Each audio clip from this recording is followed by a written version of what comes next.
welcome to the square spiral garden. The cosmos are kind of aging. Some of them are going to seed, but we're still getting flowers and bumblebees.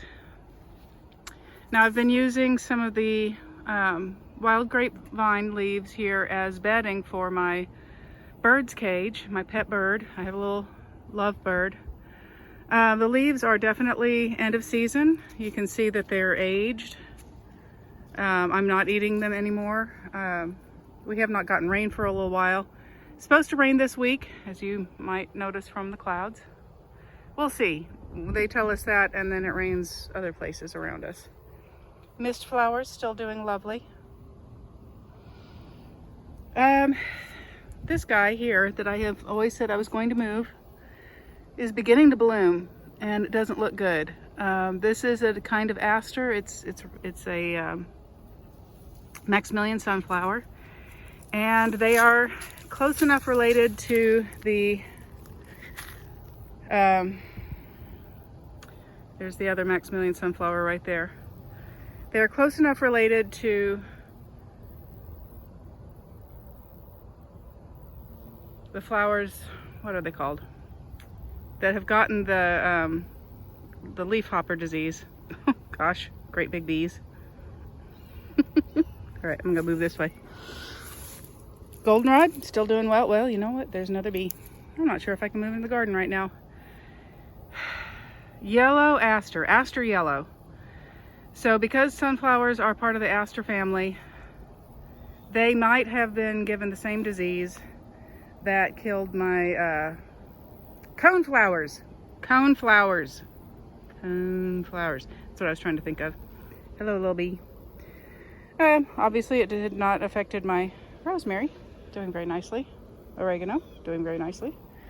Oregano. And nothing affects the Asiatic daylily. My favorite weed. Well, maybe goldenrod is my favorite weed, but I consider it a genuine flower and not a weed. It's so beautiful, and it's really, really good for the pollinators.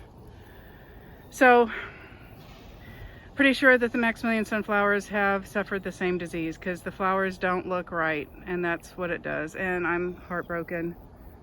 Very, very heartbroken because I loved them so much. Yellow flowers are my favorite color. I don't care what kind of flower it is. If it's yellow, it's my favorite. Orange might be my favorite color, and I freaking love these cosmos. All right, so you're gonna see right there are the mulberry, the stuff that comes up from the roots when you cut down the tree. There's a term for that, and right now they're not water sprouts, but yeah, those are the ones that came back from when I peeled the mulberry tree. Mulberries, I did not realize, are large trees, and the stump is right there. There's some other mulberries.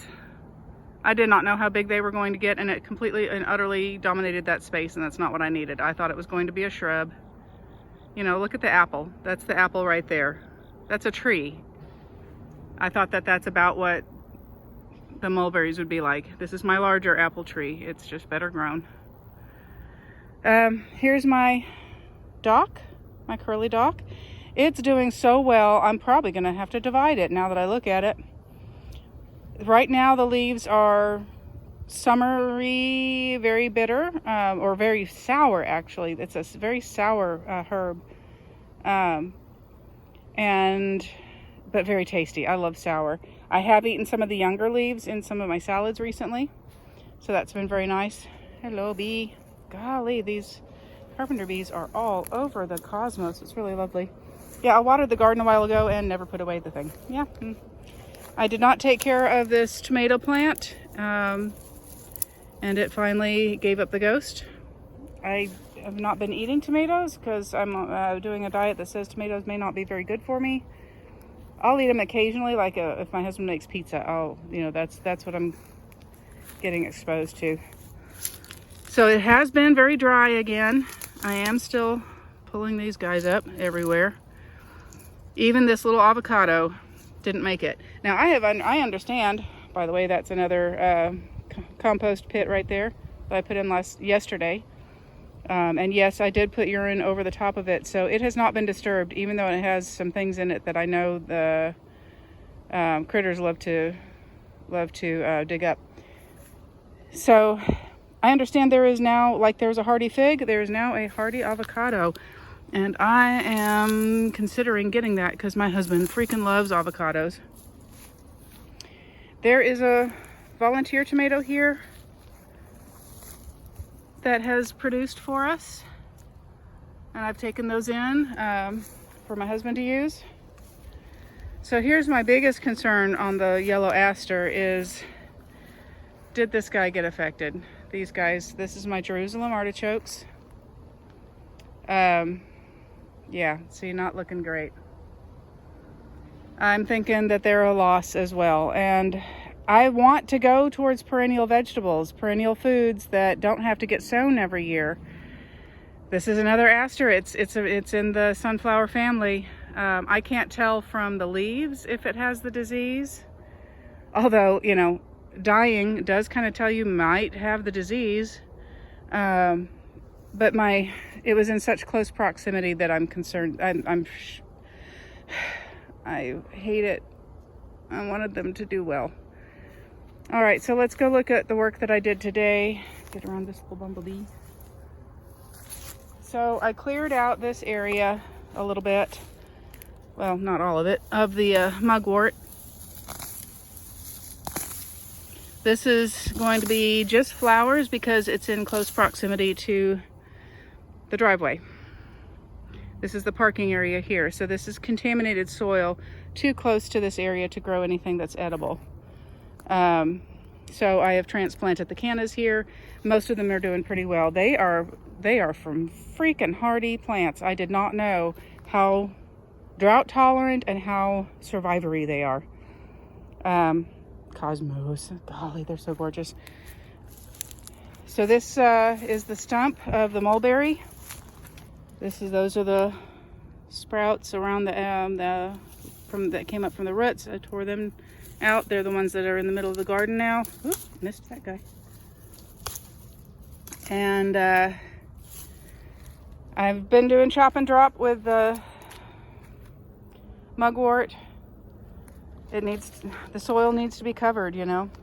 What I want to happen is for the native violets here to become the ground cover. So I'm off work today. Today is actually Monday. That's why I've been out working in the garden. I think my elephant ears need more support. This guy is only knee high. And I've seen elephant ears that grow just absolutely enormous. I would love that. I've got 3 or 4 patches of them and they're not doing terribly well. By the way, that thing is already broken. It's only a couple months old. This one's doing nicely. They're solar lights, by the way. That one's also already broken. That one's working. I'm peeved. There's a wee pond. Just overflowing with mint. Pollinators love having that little garden there. You can see there's grass all up in here. Yeah, the garden is a complete mess. I've dealt with a lot of depression this year and just felt discouraged, but you know, that doesn't mean we can't come back. Gardeners are also perennial. It's been a rough year. The drought has really taken a toll. You can look at the hazelnut there and see that it's suffered a lot from the drought. It's very droopy. The elderberry here also has lost a lot of leaves just to the drought. That's not autumn drop. It has some newer leaves around the top from when we did get some rain a couple weeks ago. But yeah, very dry garden. I'm not big on watering. I kind of want to develop a garden that can grow without as much intervention like that. So I'm looking for the hardiest kinds of plants that can that can deal with those conditions. Next year I want the cosmos to be here. I also need to move some of the yarrow to another place because it cannot be used here. It's too close, again, to the driveway. I'm standing in the driveway now. If you use, if I used some from that side, the far side, it probably wouldn't be very bad at all. There's, it is slightly uphill, so it's not likely to be contaminated or contaminated badly, but I would not want to use a lot of it. The thing with herbs, of course, is you never use a whole lot of them. The poke has done all right this year. I like that it feeds the birds. I dread what I'm going to have to do next year when it comes up all over the place. Of course, some of that is just, well, I guess I'll eat it, because when it's young, you can eat it. All right, well, let's just focus on something beautiful here at the end. Little butterflies. The butterflies, the Gulf fritillaries, have also showed up. They migrate a short distance, I think, up from the Gulf. That's why they're called Gulf fritillaries. Look at this little lovely thing. And even the Artemisia has managed to keep flowering just a little bit all season. All right. Be well, y'all.